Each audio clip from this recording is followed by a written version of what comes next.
दोस्तों दोस्तों हाजिर हूँ आपके सामने एक नई कहानी के साथ। आज मैं आपको सुनाऊंगा अय्यास राजा और मंत्री की बीवी की एक कहानी के अंत तक जरूर बने रहिएगा, क्योंकि कहानी बहुत ही बेहतरीन होने वाली है।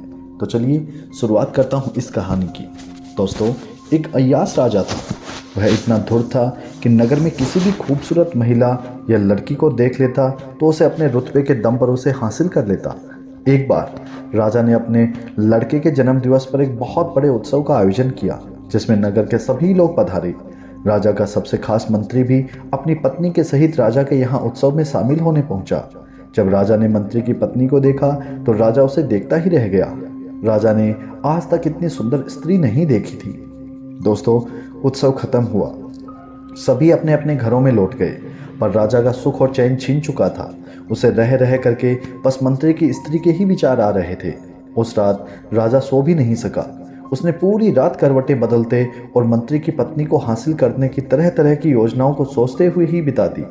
आखिर राजा को एक युक्ति सूझी। सुबह होते ही उसने बुलावा भेज करके मंत्री को अपने पास बुलवा लिया और एक पत्र देकर के कहा कि यह फला फला राज्य में लेकर के जाना है। मंत्री ने कहा, ठीक है महाराज। घर जाकर के पत्नी को बता राजा के इरादों से अनजान मंत्री निकल गया गंतव्य की ओर। मंत्री की पत्नी को हासिल करने के लिए उतावले राजा का एक एक पल सदियों के समान बीत रहा था। जब उसे पक्का विश्वास हो गया कि मंत्री सफर पर जा चुका है तो राजा इत्र वगैरह लगा करके चल दिया अपने शाही घोड़े पर बैठ करके मंत्री के घर की ओर। जिस समय राजा मंत्री के घर पहुंचा उसी समय मंत्री की स्त्री, जिसका नाम कपाला था, नहा करके गीले बालों को घर के आंगन में बैठ करके सुखा रही थी। जैसे ही उसने राजा को देखा वो तुरंत खड़ी हो गई और बोली, महाराज की जय हो।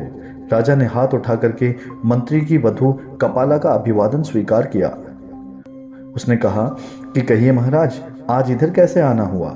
राजा बोला, कुछ खास काम नहीं, बस इधर से गुजर रहा था तो सोचा क्यों ना अपने खास मंत्री के घर सब ठीक ठाक है, हालचाल लेता चलूं। मंत्री की वधू का कपाला ने राजा को वहां इज्जत के साथ बिठाया और सेवा भाव से उसकी खूब खातिरदारी की। अच्छे अच्छे पकवान बना करके राजा के सामने पेश किए। राजा वहां खाना थोड़े खाने आ गया था। सोचा कि थोड़ा बहुत खा लेंगे। वह अपने इरादे जाहिर करते हुए उसके हुस्न की तारीफ में बोला कि मैंने आज तक अपनी जिंदगी में तुम जितनी खूबसूरत स्त्री नहीं देखी। राजा के बुरे इरादों को मंत्री की वधू कपाला पहले ही ताड़ चुकी थी। वह एक समझदार और पतिव्रता नारी थी जो राजा के घर आते ही समझ चुकी थी कि राजा ने जानबूझ करके उसके पति को बाहर भेजा है ताकि राजा उसे अपने जाल में फंसा करके अपने बुरे इरादों को अंजाम दे सके। कपाला बोली, महाराज एक बात बताएं, शेर जंगल का राजा होता है, क्या जंगल के राजा को यह शोभा देता है कि वह झूठा खाए और गंदगी में मुंह मारता फिरे? जब एक न्याय देने वाला ही अन्याय करने लग जाए तो प्रजा कहाँ जाएगी? महाराज, आपको यह बिल्कुल शोभा नहीं देता कि आप अपने मंत्री की स्त्री से ऐसी बातें करें। मंत्री वधू कपाला के मुख से ऐसी समझदारी और आंख खोल देने वाली बातें सुनकर के राजा को खुद पर बहुत शर्म आई। उसे अब वह अफसोस हो रहा था। उधर मंत्री कुछ ही दूर चला था, तभी उसे ख्याल आया कि राजा का दिया हुआ पत्र तो वह घर ही भूल आया है। उसने तुरंत अपना घोड़ा मोड़ा और घर की तरफ दौड़ा।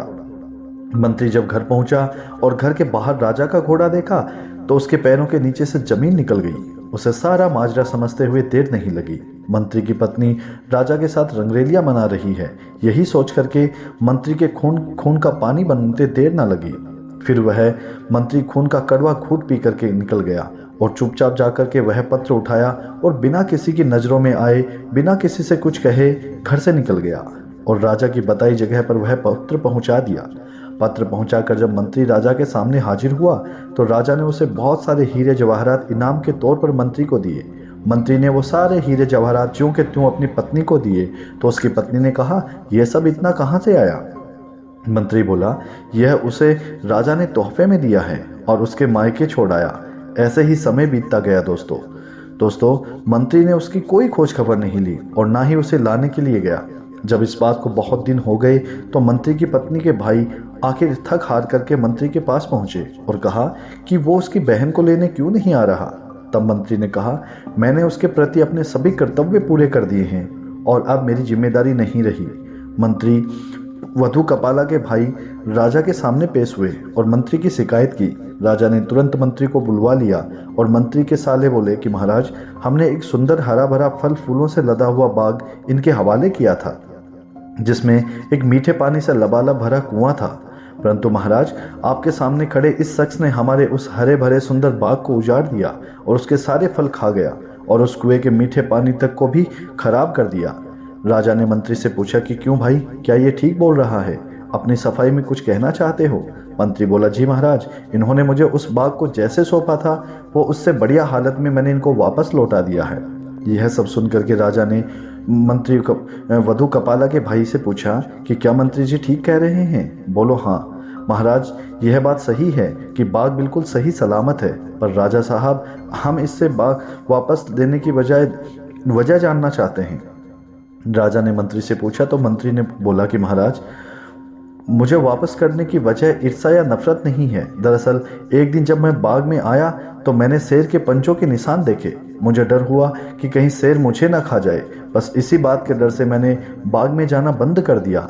राजा सबकी बात बड़े ध्यान से सुन रहा था। वो सिंहासन से खड़ा हुआ और बोला, मंत्री साहब, आपके बाग में बेखौफ बिना किसी डर और भय के चले जाओ, क्योंकि कोई शक नहीं है कि शेर तुम्हारे बाग की तरफ गया था, लेकिन वो शेर ना तो तुम्हारे बाग में कोई असर छोड़ सका और ना ही बाग का कोई पत्ता तोड़ सका और ना ही कोई फल खा सका। वो शेर तुम्हारे बाग में थोड़ी देर रहा, फिर मायूस होकर के लौट गया। राजा बोला, कसम उस ऊपर वाले की, मैंने तुम्हारे बाग के चारों तरफ लगी मजबूत दीवार जैसे पहले कभी नहीं देखी। उसके बाद मंत्री सीधा अपने ससुराल गया और अपनी कपाला को ले आया। सारा माजरा बिना मंत्री वधु की इज्जत उछले अपने आप ही सुलझ गया। दरबार में बैठे किसी भी व्यक्ति के कुछ समझ नहीं आया। और ऐसे ही कहानियों के लिए दोस्तों, हमारे इस चैनल को सब्सक्राइब जरूर कर लें। कहानी कैसी लगी कमेंट्स में मैं आपकी राय का इंतजार करता रहूँगा। तो चलिए, मिलता हूँ फिर एक नई कहानी के साथ। तब तक के लिए जय श्री राम।